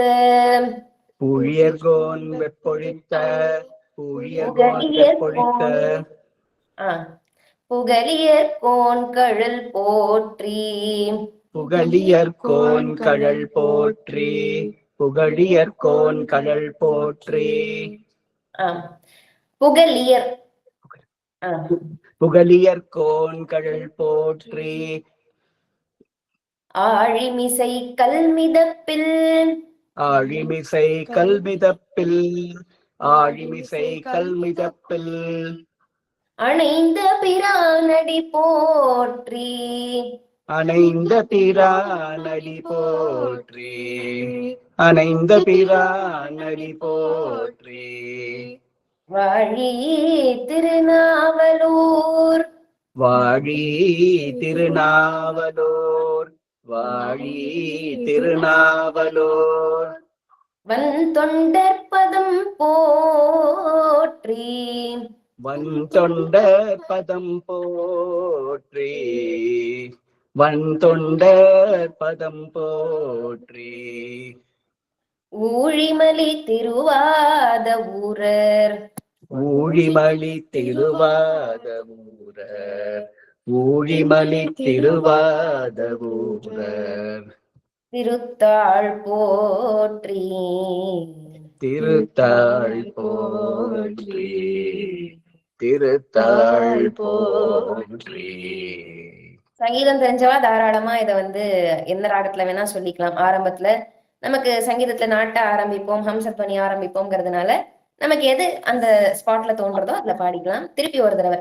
ஊழியர்கோன் வெப்பொழித்த ஊழியர்கோன் வெப்பொழித்த ஊழியர்கோன் வெப்பொழித்த புகலியர்கோன் கழல் போற்றி புகழியர்கோன் கழல் போற்றி புகழியர்கோன் கழல் போற்றி ஆழிமிசை கல்மிதப்பில் ஆழிமிசை கல்மிதப்பில் ஆழிமிசை கல்மிதப்பில் அணைந்த பிரானடி போற்றி அணைந்த பிரானடி போற்றி அறைந்த பிரானடி போற்றி வாழி திருநாவலூர் வாழி திருநாவலூர் வாழி திருநாவலூர் வன் தொண்டற்பதம் போற்றி வன் தொண்டர் பதம் போற்றி வன் தொண்டர் பதம் போற்றி ஊழிமலி திருவாத ஊரர் ஊழிமலி திருவாத ஊரர் ஊழிமலி திருவாத ஊரர் திருத்தாள் போற்றி திருத்தாள் போற்றி திருத்தாள் போற்றி. ஓகே. இது முதல் ஒரே ஒரு கொஸ்டின். இது பாடாம வெறும்னு ரிசைட் பண்ணணும்னா தாராளமா சொல்லலாம். அதுவும் தாராளமா சொல்லலாம். அதையும் சொல்றேன். ஊழியர்கோன் வெப்பொழித்த ஊழியர்கோன் வெப்பொழித்த புகலியர்கோன் கழல் போற்றி புகழியர்கோன் கடல் போற்றி ஆழிமிசை கல்மிதப்பில் ஆழிமிசை கல்விதப்பில் ஆழிமிசை கல்மிதப்பில் அணைந்த பிரானடி போற்றி அணைந்த பிரானடி போற்றி அணைந்த பிரானடி போற்றி வாழி திருநாவலூர் வாழி திருநாவலூர் வாழி திருநாவலூர் வன் தொண்டற்பதம் போற்றி வன் தொண்டற்பதம் போற்றி வன் தொண்டற்பதம் போற்றி ஊழிமலி திருவாத ஊரர் ஊழிமலி திருவாத ஊரர் ஊழிமலி திருவாத ஊரர் திருத்தாள் போற்றி திருத்தாள் போற்றி திருத்தாள் போற்றி தாள் தாள். ஓகே. முக்கியமான விஷயம் எல்லாருக்குமே சொல்றேன். இந்த எழுத்து ரொம்ப முக்கியம். நம்ம தமிழ்ல எந்த பாஷையா இருந்தாலுமே எழுத்து ரொம்ப முக்கியம். அதுல தமிழ்ல இந்த ழ ல ல ந நக்கா 2 சுழினா போடுறது, 3 சுழினா போடுறது, இதெல்லாம் அங்க வெளிநாட்டுல இருந்தாலும் தமிழ் இன்னும் கொஞ்சம் எல்லாருமே ஆசையா வந்திருக்கேள் எல்லாரும், அதனால ரொம்ப சந்தோஷம். ப்ரொனன்சியேஷன் மட்டும் எல்லாரும் கொஞ்சம் இது பண்ணிக்கோங்க. ஃபர்ஸ்ட் இதுல லைன் முதல் என்னன்னு சொல்லுங்க. The first line of the பாட்டு. ஊழியர் கோணா? பூழியர் கோன். பூ. பூ பூ. டெக்ஸ்ட் எல்லாமே தமிழ்லயும் வந்து. Okay okay. சோ பூழியர் கோன் வெப்பொழித்த. எஸ். ஓகே. அது நான் இங்கிலீஷ்லயே அனுப்பியிருக்கேன். ஆல்ரைட். பாக்குறேன். தேர்ட் லைன்ல வன் தொண்டரா 3 சுழி நாயரா 2 சுழி? வன் தொண்டர் 2 சுழி. பத்மா மாமி, நீங்க ஹேண்ட் ரேஸ் பண்ணிருக்கீங்க, ஏதாவது கேள்வி இருக்கா? நான் தான் கேட்டேன் ஆக்சுவலா. சரி ஓகே, தேங்க் யூ. முதல் வரி வந்து திருஞான சம்பந்தரோட. ரேவதி மாமி மியூட் போட்டுக்கோங்க. மியூட் பண்ணிக்கோங்க. ஓ சாரி. முதல் வரி வந்து ஞானசம்பந்த பெருமான குறிச்சது, அவருக்கு போற்றி சொல்றது. 2வது வரி திருநாவுக்கரச பெருமானோடது. 3வது வரி வன்தொண்டர் கேட்டேன் இல்லையா? வன்தொண்டர்னா வன்மையான தொண்டர், அதாவது சுவாமியை திட்டின தொண்டர். அவர் தான் பித்தா பைத்தியமான சுவாமியை திட்டின, பித்தா பிறை சூடின்னு. அதனால வன்தொண்டர்னு பேரு. 4வது மாணிக்க வாசக பெருமானோட துதி. இவா 4 பேரையும் நமஸ்காரம் பண்ணிட்டு ஆரம்பிக்கிறது வழக்கம் பதிகத்துல. இப்போ முதல் எனக்கு டைம் பிரச்சனை இல்லை, யாருக்காவது டைம் ஆச்சுன்னா தாராளமா லீவ் ஆகிக்கலாம். எனக்கு இந்த முதல் பாட்டை மட்டும் இன்னைக்கு ஒரு ஸ்டார்ட் பண்ணிடலாம் அப்படின்னு நினைச்சுட்டு இருக்கேன். தோருடைய செவியன் மட்டும். I can stay. ஓகே. இது வந்து நட்டபாடை. இந்த பண்ணுக்கு நட்டபாடைன்னு பேரு. அந்த திருஞான சம்பந்த பெருமான் முதல்ல பாடின பாடல். நம்ம ராகத்தை படி சொல்லணும்னா கம்பீர நாட்டை, நாட்டை 2துலயும் பாடுற வழக்கம் இருக்கு இந்த நட்டப்பாடைய. ஆனா இந்த பதிகத்தை கம்பீர நாட்டையில தான் பாடணும். நட்டப்பாடை பண்ணு 2 ராகத்திலயும் நம்ம பாடலாம், இந்த பதிகத்தை கம்பீர நாட்டையில பாடணும். நான் 2 விதமாவும் சொல்றேன். அதாவது பன்முறையிலேயே ரொம்ப இழுத்து பாடக்கூடிய விதமும் இருக்கு, பாராயணம் பண்ற முறையிலையும் இருக்கு. நான் இப்போ எல்லாருக்குமே இப்போ சங்கீதம் தெரியும் தெரியாது அப்படிங்கிற ஒரு இதுல இருக்கிறதுனால பாராயணம் பண்ற மெத்தட்ல சொல்லித்தரேன், பாடியும் காட்டுறேன். ஆனா பன்முறை அப்படின்னா எப்படி இருக்கும், இழுத்து பாடுறதுன்னா எப்படி இருக்கும் அப்படிங்கறத பாடி காட்டுறேன். சொல்லித்தரத பாராயண முறையில சொல்லித்தரேன். மாமி கேட்ட மாதிரி வெறும்னு நார்மலா படிக்கிறதும் எப்படி அப்படிங்கறதும் சொல்றேன். எந்த பதிகம் ஆரம்பிச்சாலுமே அதுக்கு முன்னாடி திருச்சிற்றம்பலம் சொல்லிக்கிறது நல்லது. பதிகம் முடிச்சதுக்கு அப்புறமும் திருச்சிற்றம்பலம் சொல்றது நல்லது. தோடுடைய செவியன், தோடுடைய செவியன் விடை ஏறிவோர் தூவெண் மதிசூடி,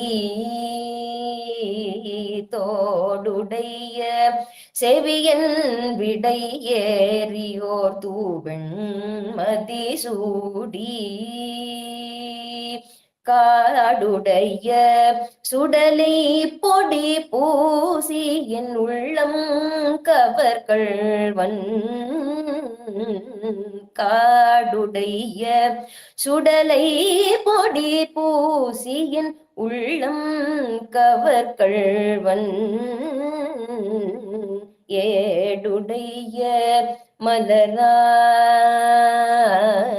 ஏடுடைய மலரான், ஏடுடைய மலரான் முனை நாட்பணிந்தேத்த அருள் செய்த,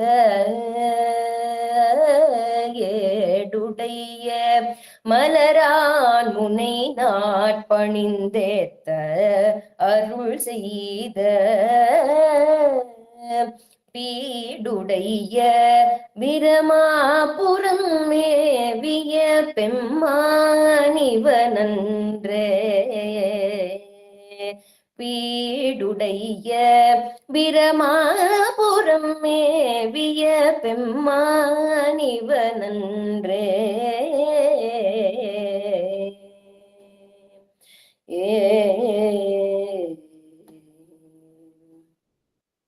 இந்த மாதிரி பன்முறையில பாடுறது. இதையே இன்னும் நம்ம நிறைய சங்கதிகள் போடலாம்.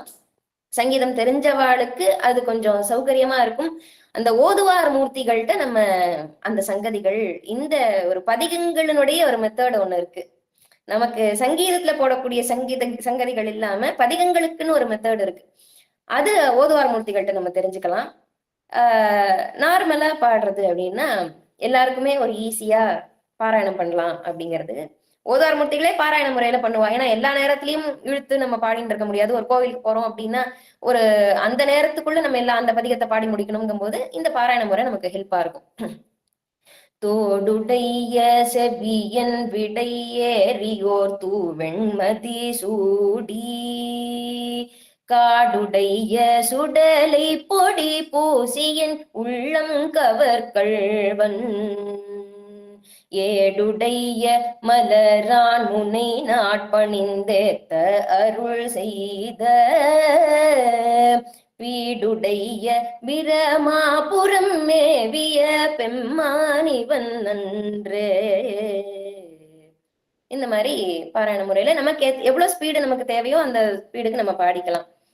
இப்ப எல்லாருக்குமே இந்த தமிழ் புதுசு அப்படிங்கறதுனால, அதாவது இந்த பாடல் புதுசு அப்படிங்கறதுனால இந்த ஸ்பீட்லயே பாடலாம். அதே மாதிரி யாராவது சிருஷ்டி அவார்டே வாங்கி பாடுறீங்களா? நமஸ்காரம் மேம், நான் பாடட்டுமா? தாராளமா. தோடுடைய செவியன் தோடுடைய செவியன் விடையேறியோர் விடையேறியோர் தூவெண்மதி சூடி தூவெண்மதி சூடி தோடுடைய செவியன் தோடுடைய செவியன் விடையேறியோர் விடையேறியோர் பூவெண்மதி சூடி தூவெண்மதி சூடி. இந்த மூணாவது சுழி, மூணு சுழி நான் போடுற இடத்துல நான் அந்த ஈக்கு மேல, இங்கிலீஷ்ல எழுதுறதுனால ஈக்கு மேல அந்த இது போட்டிருக்கேன், கோடு போட்டிருக்கேன். தோடுடைய எங்க அதே மாதிரி நெடிலா இருக்கணுமோ அங்கேயும் மேல கோடு போட்டிருப்பேன். எங்க தீர்க்கமா சொல்லணுமோ அங்கேயும் மேல கோடு போட்டிருப்பேன். டாக்குமெண்ட் மாமி மாமி புரியல. Document share பண்ணிட்டடா? இதுவாதான் இந்த பாட்டு மட்டும் அனுப்பியிருக்கேன், இதுல குரூப்ல அனுப்பியிருக்கேன். அப்படியா? இங்கிலீஷ்ல அனுப்பியிருப்பேன். இல்ல எங்களுக்கு வரவே இல்ல. குரூப்ல இல்லையே மாமி. குரூப்ல இல்ல, அதனால நாங்க எல்லாரும் முடிச்சுட்டு இருக்கோம். Okay okay okay, sorry sorry sorry.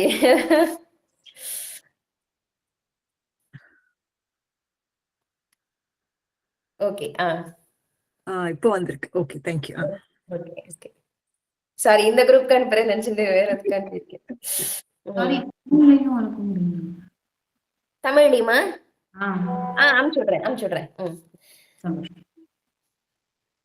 தோடுடைய செவியன் தோடுடைய செவியன் ஓகே விடையேறியோர் விடையேறியோர் தூவெண்மதி சூடி தூவெண்மதி சூடி தோடுடைய செவியன் தோடுடைய செவியன் விடையேறியோர் விடையேறியோர் தூவெண்மதி சூடி தூவெண்மதி சூடி காடுடைய காடுடைய தமிழ் அனுப்பிட்டேன் மாமி.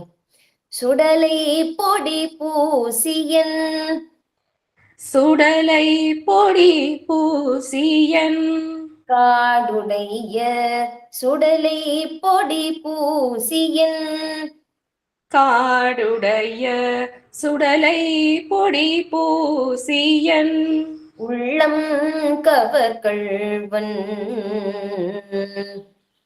உள்ளங்கவர் கல்வன். ஓகே, கள்வன் கல்வன் கள்வன் இல்ல கல்வன். உள்ளம் உள்ளங்கவர் கள்வன் உள்ளங்கவர் கல்வன். காடுடைய சுடலை பொடி பூசியன் காடுடைய சுடலை பொடி பூசியன் உள்ளங்கவர் கள்வன் உள்ளங்கவர் கல்வன். ஏடுடைய மலரான் ஏடுடைய மலரான் முனை நாட்பணிந்து முனை நாற்பணிந்து ஏத்த அருள் செய்த. சேர்த்து பாடும் பொழுது பணிந்தேத்த, பிரிச்சு பாடினோம்னா இப்ப சொல்லி கொடுக்கறதுக்காக அப்படி பணிந்து ஏத்த அப்படின்னு பிரிச்சுட்டு இருக்கேன். ஏடுடைய மலரான் ஏடுடைய மலரான் முனை நாட்பணிந்து முனை நாற்பணிந்து ஏத்த அருள் செய்த ஏத்த அருள் செய்த முனை நாட்பணிந்தேத்த அருள் செய்த முனை நாற்பணிந்த ஏத்தருள் செய்த பணிந்தேத்த அருள் செய்த பணிந்தேத்த அருள் செய்த. ஓகே. ஏடுடைய மலரான் ஏடுடைய மலரான் முனை நாட்பணிந்தேத்த அருள் செய்த முனை நாற்பணிந்தேத்த அருள் செய்த. வீடுடைய பிரமாபுரம் மேவிய பீடுடைய பிரமாபுரம் மேவிய பெம்மானிவனன்றே பெம்மானிவனன்றே. வீடுடைய பிரமாபுரம் மேவிய பீடுடைய பிரமாபுரம் மேவிய பெம்மானிவனன்றே பெம்மானிவனன்றே. ஓகே, இது கொஞ்சம் ஸ்பீடா பாடலாம் பாராயண முறையில. தோடுடைய செவியன் விடையேறியோர் தோடுடைய செவியன் விடையேறியோர் தூவெண்மதி சூடி தூவெண்மதி சூடி தோடுடைய செவியன் விடையேறியோர் தோடுடைய செவியன் விடையேறியோர் வெண்மதி சூடி தூவெண்மதி சூடி காடுடைய சுடலை பொடி பூசியன் காடுடைய சுடலை பொடி பூசியன் காடுடைய சுடலை பொடி பூசியன் காடுடைய சுடலை பொடி பூசியன் உள்ளங்கவர் கள்வன் உள்ளம் கவர் கல்வன் கள்வன் கல்வன். ஓகே. உள்ளங்கவர் கள்வன் உள்ளங்கவர் கள்வன் ஏடுடைய மலரான் முனை நாட்பணிந்தேத்த அருள் செய்த ஏடுடைய மலரான் முனை நாட்பணிந்தே தருள் செய்த பணிந்தேத்த அருள் செய்த ஏடுடைய மலரான் முனை நாட்பணிந்தே தருள் செய்த பணிந்தேத்த அருள் செய்த பணிந்தேத்த அருள் செய்த. ஓகே. ஏடுடைய மலரான் முனை நாட்பணிந்தேத்த அருள் செய்த ஏடுடைய மலரான் முனை நாட்பணிந்தேத்த அருள் செய்த பீடுடைய பிரமாபுரம் மேவிய பீடுடைய பிரமாபுரம் மேவிய பெம்மானிவன் நன்றே பெம்மானிவன் நன்றே பீடுடைய பிரமாபுரம் மேவிய பீடுடைய பிரமாபுரம் மேவிய பெம்மானிவன் நன்றே பெம்மானிவன் நன்றே. ஓகே. இப்போ நார்மலா படிக்கிறதுமே இப்போ இங்கிலீஷ்ல கொஞ்ச நாளைக்கு படிங்கோ, கொஞ்சம் கொஞ்சமா தமிழ் எழுத்து யார் யாருக்கெல்லாம் தெரியலையோ தமிழும் கத்துன்றுங்கோ. ஏன்னா நம்ம மொழி தமிழ் மொழி, அதையும் தெரிஞ்சுன்னுட்டு இன்னும் படிச்சோன்னா அது இன்னும் நல்லா இருக்கும். ஏன்னா அந்த மொழி தெரியாம நம்ம என்னதான் இங்கிலீஷ்ல மாத்தி எழுதிண்டு படிச்சா கூட அந்தந்த மொழியில இருக்கக்கூடிய சுகம் அதுல மட்டும்தான் கிடைக்கும். மற்ற மொழியில நம்ம அதை மாத்தி எழுதிண்டு படிச்சோம்னா கிடைக்காது. அதனால கண்டிப்பா டைம் எடுத்துக்கோங்க, தாராளமா டைம் எடுத்துக்கோங்க. கொஞ்ச நாளைக்கு இங்கிலீஷ்ல படிங்கோ, அதுக்கப்புறமா தமிழ்ல வந்துடலாம். வெறும் நார்மலா படிக்கிறதுன்னா அந்த சந்தஸ் அப்படின்னு சொல்லுவோம் சம்ஸ்கிருதத்துல சொல்லும் பொழுது. தமிழ்ல சொல்லும் பொழுது சந்தம். நிறைய தமிழ் வார்த்தைகள்ல சம்ஸ்கிருத வார்த்தைகள் கலந்துருக்கும், தமிழ்ல மட்டும் இல்லை. ஏன்னா சம்ஸ்கிருதம் வந்து தேவ பாஷை, அதுல இருந்து எல்லா பாஷையும் வந்ததுனால எல்லா மொழியிலையும் நீங்க பார்க்கலாம். கன்னடத்துல சம்ஸ்கிருதம் இருக்கும், தெலுங்குல சம்ஸ்கிருதம் இருக்கும், மராட்டியில சம்ஸ்கிருதம் கலந்துருக்கும் நிறைய. ஏன்னா அந்த பாஷையில இருந்து தான் எல்லாம் வந்ததுனால இந்த எல்லா பாஷைகள்லயும் அது இல்லாம இருக்காது சம்ஸ்கிருதம். அதனால சந்தம்னு தமிழ்ல சொல்லுவோம். அதுபடி இத வந்து நம்ம பிரிச்சுட்டோம்னா அழகாவே அப்படியே பாடிடலாம். அவளே பிரிச்சுதான் எழுதி நமக்கு கொடுத்திருப்பா. தோடுடைய செவியன் விடையேறியோர், அதையும் அப்படியே வாங்கி சொல்லுங்க. தோடுடைய செவியன் விடையேறியோர், தோடுடைய செவியன் விடையேறியோர், தூவெண் மதிசூடி, தூவெண் மதிசூடி, தோடுடைய செவியன் விடையேறியோர், தோடுடைய செவியன் விடையேறியோர், தூவெண் மதிசூடி, தூவெண் மதிசூடி, காடுடைய சுடலை பொடி பூசி என், காடுடைய சுடலை பொடி பூசியன், உள்ளங்கவர்கள்வன், உள்ளங்கவர்கள்வன், காடுடைய சுடலை பொடி பூசி என், காடுடைய சுடலை பொடி பூசியன், உள்ளங்கவர்கள்வன், உள்ளங்கவர்கள்வன், ஏடுடைய மலரான் முனை நாட்பணிந்து, ஏடுடைய மலரான் முனை நாட்பணிந்து, ஏத்த அருள் செய்த. பேத்த அருள் செய்த. பிரிச்சுண்டோம்னாக்க பணிந்து ஏத்த அப்படின்னு சொல்றது. இல்ல நம்ம அந்த வரியை அப்படியே மூச்சு விடாம சொல்ல போறோம்னா ஏடுடைய மலரான் முனை நாட்பணிந்தேத்த அருள் செய்த. அப்படி பணிந்தேத்த மட்டும் நம்ம அந்த இடத்துல கட் பண்ற மாதிரி இருக்கும்.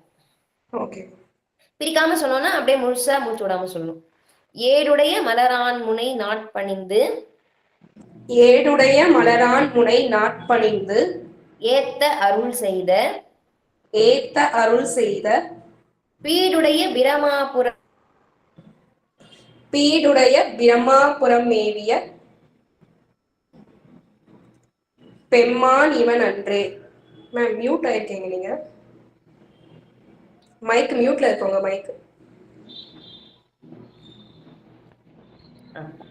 பீடுடைய பிரமாபுரம் மேவிய பீடுடைய பிரமாபுரம் மேவிய பெம்மான் இவன் அன்றே.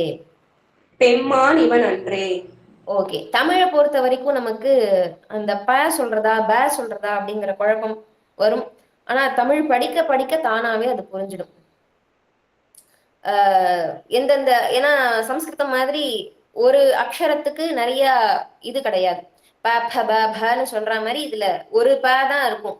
அது பிரமாபுரமா அந்த இதுலயே 2 வருது பாருங்க. பிக்கு பி சொல்லணும், பிரமாக்கு பி சொல்லணும், புறம்க்கு ப சொல்லணும், முதல் எழுத்து சொல்லணும். அது படிக்க படிக்க அது தானாவே வந்துடும். அது சுவாமி கொடுத்துடுவார். பிரம்மபுரம்னு பேரு சீர்காழிக்கு. அதனால இங்க தமிழ்ல சொல்லும் பொழுது பிரமாபுரம்னு, பிரம்மா வந்து பூஜை பண்ணியிருக்காரு சுவாமி, அதனால அந்த சீர்காழிக்கு பிரம்மபுரம்னு ஒரு பேர் உண்டு.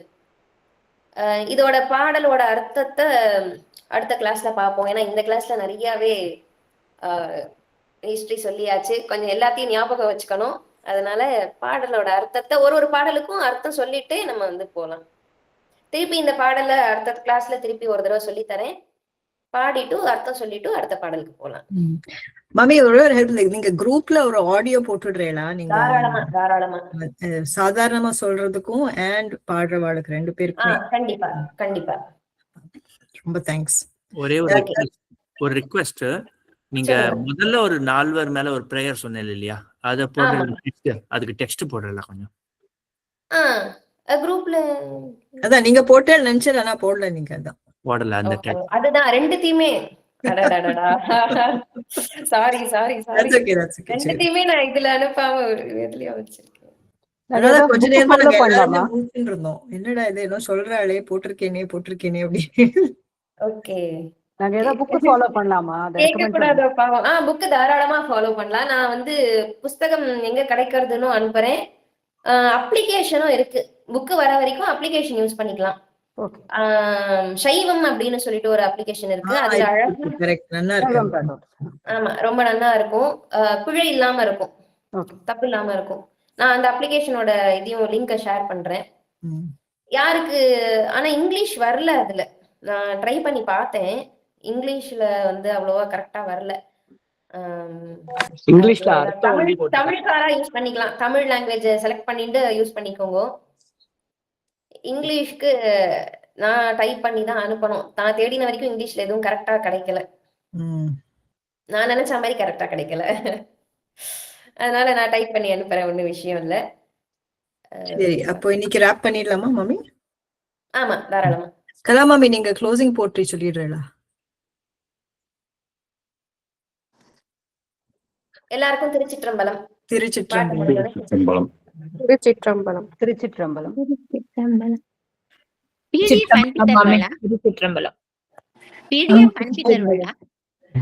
மாமி, நீங்க வாட்ஸ்அப் குரூப்ல நான் எப்படி ஜாயின் பண்றது? எப்படி இங்க வந்தல் பின்ன கிளாஸ்க்கு? என்னோட ஃப்ரெண்ட் வந்து லிங்க் அனுப்பிச்சிருந்தாங்க, சோ அந்த லிங்க்ல ஜாயின் பண்ணேன். ஓகே, ஒரு ரெஜிஸ்ட்ரேஷன் ஃபார்ம் இருக்கு. அந்த ரெஜிஸ்ட்ரேஷன் ஃபார்ம் நீங்க சப்மிட் பண்ணிட்டீங்கன்னா தென் உங்களை குரூப்ல ஆட் பண்றோம். Okay ma'am. சரி, ஓகே, थैंक यू. PDF அனுப்புவலா? Thank you so much.